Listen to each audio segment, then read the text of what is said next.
Hiki ni kile ambacho kinaendelea kushika hatamu kwenye vita vya Irani na Israeli, ambapo vita hivi sasa tunaona kwa siku hii leo ya Jumatano tarehe 25 Juni 2025 vimeonekana kupoa, na hakujawa na ripoti yoyote kutoka pande zote kwamba upande huu au huu umerusha silaha kwa namna moja namna nyingine. Lakini kilichokuwa ni kwamba vita hivi vimeonekana kupoa, na hii ni katika juhudi za kuhakikisha vita hivi vinasimama. Na nikwambie, Rais wa taifa la Marekani Donald Trump ameshiriki tathmini chanya ya hali kuhusu usitishaji mapigano kati ya Israeli na Iran. Anasema nadhani usitishaji vita wa Iran na Israeli unaendelea vizuri sana. Israeli ilirudi jana, walitoka nje kwa sababu waliona kulikuwa na ukiukwaji wa kusitisha mapigano. Na kiufundi walikuwa sahihi, lakini isingefanya kazi vizuri sana. Na walirudisha ndege, na nikasema mnapaswa kuwarudisha, na walirudi, na ilikuwa ni jambo la kupendeza sana kukutana na katibu mkuu wa NATO, na Trump alisema kuwa mkutano wa NATO ulikuwa mzuri sana. Rutte alisema. Kiongozi huyo wa Marekani alitaja usitishaji vita huo kuwa ni ushindi kwa wote ikiwemo Iran. Anasema tulikuwa na ushindi mkubwa sana. Sidhani kama wangekuwa chini huko kwa sababu walijua tunakuja. Kwa hivyo, nadhani ulikuwa ushindi mkubwa kwa kila mtu ikiwa ni pamoja na Iran. Angalia, unajua wananchi na wana mafuta na ni watu wenye akili sana, Trump alisema. Vile vile Rais wa Marekani Donald Trump amesema kuwa katika mazungumzo yao ya simu, mwenzake wa Urusi Vladimir Putin alijitolea kuisaidia Washington kupatanisha mzozo na Iran. Nimezungumza na Putin sana na kwa kweli alikuwa mzuri sana, alijitolea kusaidia Iran. Nikasema sio tu ninahitaji msaada na Iran, nahitaji msaada na Urusi, alisema kiongozi huyo wa Marekani kwenye mkutano na katibu mkuu wa NATO Mark Rutte.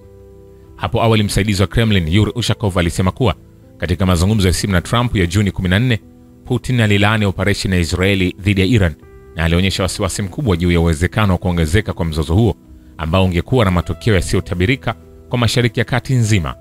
Kulingana na Ushakov, kiongozi wa Urusi alionyesha utayari wa kupatanisha Israeli na Iran.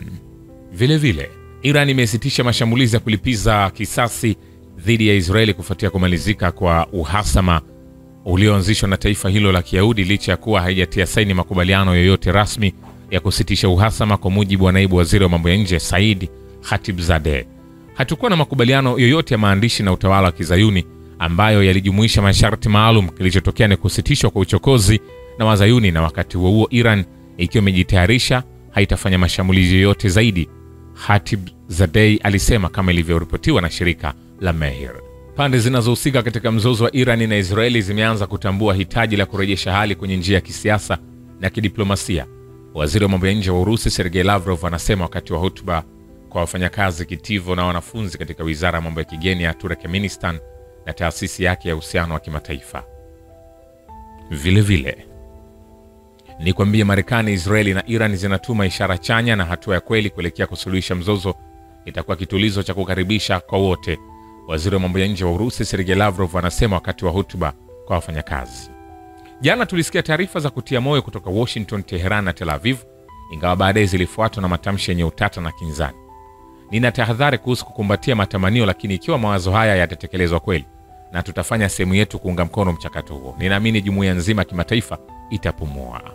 Vile vile, uamuzi wa Iran wa kusitisha ushirikiano na wakala wa kimataifa wa nishati atomic kwa kuzingatia utepetevu wa shirika hilo la kimataifa wakati wa mashambulizi ya Marekani dhidi ya vituo vya nyuklia vya Iran unaeleweka. Msemaji wa rais wa Urusi Dmitry Peskov anasema kwa kweli uamuzi kama huo ni matokeo ya moja kwa moja ya shambulio lililosababishwa ambalo lilifanyika, matokeo ya moja kwa moja mashambulizi ya vifaa vya nyuklia ambao hawajawahi kutokea, Peskov alijibu. Kutochukua hatua kwa wakala wa kimataifa nishati atomic wakati wa shambulio la Marekani dhidi ya vituo vya nyuklia vya Iran kumeathiri pakubwa sifa yake yenyewe. Msemaji wa Kremlin Dmitry Peskov anasema kwa kweli sifa ya wakala wa kimataifa nishati atomic imeharibiwa vibaya. Lakini pia msemaji huyo wa ikulu ya Urusi hajaishia hapo.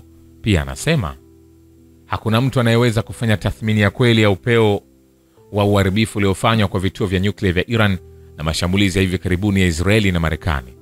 Hapo awali rais wa Marekani Donald Trump alidai kuwa mashambulizi ya Marekani yamefuta kabisa maeneo muhimu ya nyuklia ya Iran. Anasema si dhani kama mtu yeyote anaweza kuwa na data ya kweli sasa, ni mapema sana, labda tunapaswa kusubiri hadi data hiyo inapatikana, Peskov alisema akijibu swali la waandishi wa habari. Na nikwambie Moscow inafuatilia kwa uangalifu hali inayozunguka mzozo wa Mashariki ya Kati na inabaki kuwasiliana na Teheran. Msemaji wa Kremlin Dmitry Peskov anawaambia waandishi wa habari, hatufuatilii kwa uangalifu hali hii tu, lakini pia tunabaki kuwasiliana na washirika wetu huko Teheran. Alibainisha kuwa Marekani pia wana mawasiliano fulani na wa Iran, wasio moja kwa moja na yale yanayofanywa kupitia njia nyinginezo. Maafisa wa kutekeleza sheria wa Iran wamewashikilia zaidi ya watu 700 wanaoshukiwa kushirikiana na idara ya usalama za Israeli tangu hali ya wasiwasi ilipozidi Juni 13, shirika la habari la Fars limeripoti. Kulingana na habari zake, watu wengi wamefungwa kizuizini katika mikoa ya Kermanshah, Isfahan, Khuzestan, Fars na Lorestan.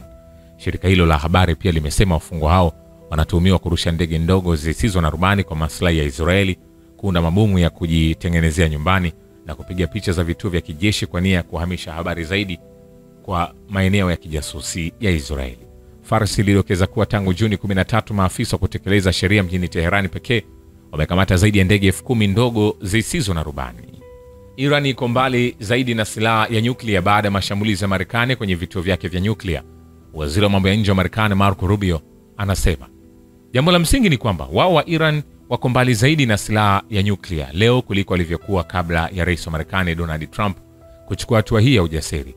Mwanadiplomasia huyo mkuu alisema hilo ndilo jambo muhimu zaidi kuelewa. Uharibifu mkubwa, muhimu sana, mkubwa ulifanywa kwa vipengele mbalimbali.